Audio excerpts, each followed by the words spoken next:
So I have been thinking about the theory for quite a while now. And I didn't discuss it up to now because we still needed confirmation for that certain individual, that is Marco, to finally appear in Wano. And in chapter 981, we got to see him in Wano with an epic entrance where he kicked away the Big Mom ship.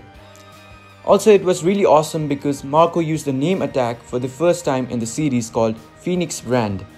So the excitement level is just escalating higher, and as one of the strongest and most prominent members of the Alliance, he's sure to have a great impact in this war. Now the theory that I want to talk about is Marco dying in Wano, or to be more precise, at the War of Onigashima. I have different set of reasons and points to go with to point out why Marco will be dying in Wano. So let's get through each and every points I have made and explain it thoroughly. But before we begin, a disclaimer that this is just a theory, nothing more. So if any of you got offended by my take, then I apologize. Also, if you agree and think it as a possibility, then do hit that like button and subscribe to my channel for more future One Piece contents. Finally, let's begin. The first point that I'm calling out is the scale of the war itself. As we all know that this war is going to be very grand. Even Oda himself once alluded to this war to be greater than Marineford. Now this statement is kind of vague because he didn't directly name Wano War, but still aside that, we for sure know who are participating in this war. The Yonkos and the crew, Straw Hats, Kid Pirates, Horde Pirates, Scabbards, the Samurais and the Whitebeard Pirates. In addition to that, the Marines showing up seems more and more possible as they were aware of a possible alliance between Kaido and Big Mom beforehand. Plus, X-Drake informed Koby about the confirmed alliance between them, so they are most probably showing up to take the advantage of the chaos. And between all of these, there are definitely going to be some sacrifices and deaths. And honestly, till now, the possible sacrifices hasn't been kept in the limelight or foreshadowed by much. The only mood that is being set up here is pure excitement and thrill. And when you compare it to the War of the Best, then the set tone is very different because what made Marineford more special and impactful aside from the grand battles and array of great characters showing up was actually the death of Ace and Whitebeard. These two brilliant and heartbreaking moments are definitely one of the greatest moments in the entire series. So in my opinion, Wano needs some big and great sacrifices to go along with because you are literally facing two Yonkos, and the consequences of challenging and waging war against them should be grand. And there is where Marco sacrificing himself will be a huge impactful moment that will intensify the course of the war and show the true terror of facing a Yonko and their crew. Also, Marco is a fan favorite character, and it is always a delight to see him come back into the story. So having this great sacrifice will definitely suffice us on the pain that it will be bringing upon. And Marco dying here will not disregard him in any shape or form because it's a war against two Yonkos. So yeah, in my opinion, Marco is definitely a top candidate to give a sacrifice in this war, as it will just make it too emotional and impactful. Now to the second point, the possible foreshadowing of Marco's death. Marco survived in the Marineford War, even though he was one of the most valuable contributors. He clashed with every admirals and came out of any dire situation alive and well. He was one of the very few who received considerably low amount of damage, even though fighting very prominently. Even after Whitebeard's death, he tried holding Akainu back and at last still survived. Now moving to the next tragedy, Blackbeard Pirates versus remnants of Whitebeard Pirates. It was said that the Whitebeard Pirates had a very overwhelming defeat, and the one to lead them was Marco. Still, Marco somehow survived that war. More than anything, he fought against a man who had two of the most powerful devil fruits in his possession, and still survived. So are you seeing this thread where Marco has survived two of the biggest wars that he has fought?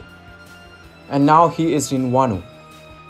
The other main surprising element is that the Warlords system also just got abolished. And with that, Weevil has been yet again a filthy pirate that is being chased by the Marines now. So finding Marco becomes completely difficult at this time. And the good news it brings is Marco being able to join this war, which he actually first refused because of this very reason. So the fate itself wanted Marco to help Luffy in this war. To me, this seems to be the final straw Marco is going to draw. Two of his biggest failures in Marineford and against Blackbeard will not be repeated for the third time. Even this chapter solidifies that Marco has come here with absolute resolve, as he said to Big Mom Pirates that the next time you show up, the times may have moved on a bit more than before. This statement suggests to me that this war will be getting really intense, dangerous and impactful. The third point, Marco's promise to save Luffy and his final message. We all know that in Marineford, the last job of Marco and rest of the Whitebeard pirates was to save Luffy's life at any cost. And throughout the battle course, Marco saved Luffy's life in many occasions. For instances, from Aokiji, and like 2 times from Akainu. So as showcased, he can go to any lengths to protect and help Luffy survive and live. Second part within this point, as we saw, Marco wanted to relay an important message to Luffy. This was the time when Neko visited him. So I think there's a good chance that Marco will relay this message to Luffy when he is about to die. That honestly will be so great, emotional and impactful at the same time, like Marco's last word being that important message as Luffy holds onto him heartbroken. The fourth point, his importance to the story in the future. My last point is that, in my opinion, there's no significant role for Marco in the future like this. This particular arc is the only one I see Marco being part of. And this time, it's not just about helping Luffy, but also taking the revenge for Oden, his ex-crewmate, fulfilling Oden's long-awaited dream of opening Wano with his help. So he has a lot more going in for him this arc. Also, if Weevil is unreachable to Whitebeard's hometown, then after that, Marco has nothing to lose here, but has more to gain as the contribution in the war will be a big win situation. Also saving the person who will bring the new dawn to the world, bearing the title of the Pirate King. The one who will turn the world upside down for good in the future, and lastly opening the borders of Wano will also be granting the people true freedom. So Marco dying in this arc by contributing massively seems more and more feasible to me, and will just elevate and enrich his character so much. At last now, the main question stands. How I think Marco is going down in this arc. The way I picture Marco going down is very epic, similar to Whitebeard. I think when everything will be heating up, where the Alliance are completely being overpowered by the Beast Pirates and Big Mom, Luffy will most likely be in the brink of dying. Because remember that Hawkins at the start of Wano said that Luffy has like 19% chance of surviving this month. So I think Luffy will go through an almost dying situation, which is to be honestly expected because you are literally facing 2 Yonkos at the same time. And there is when Marco comes in, as in my opinion, he will use all of his Phoenix powers, like to the fullest of his capacity, to heal Luffy and the rest of the rebellions, which will possibly lead to Marco's death, as he would be running out of energy while doing so. It will be really impactful and emotional if Marco dies like this while giving his final message to Luffy. It will honestly be great in my opinion.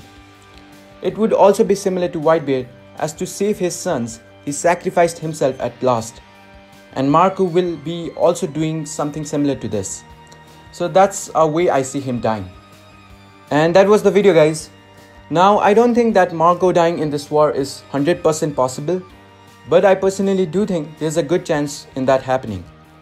Still, if you have more interesting points to support this theory, then do comment down. And if you disagree, then please do let me know the reasonings behind it. I will really appreciate it. Thank you.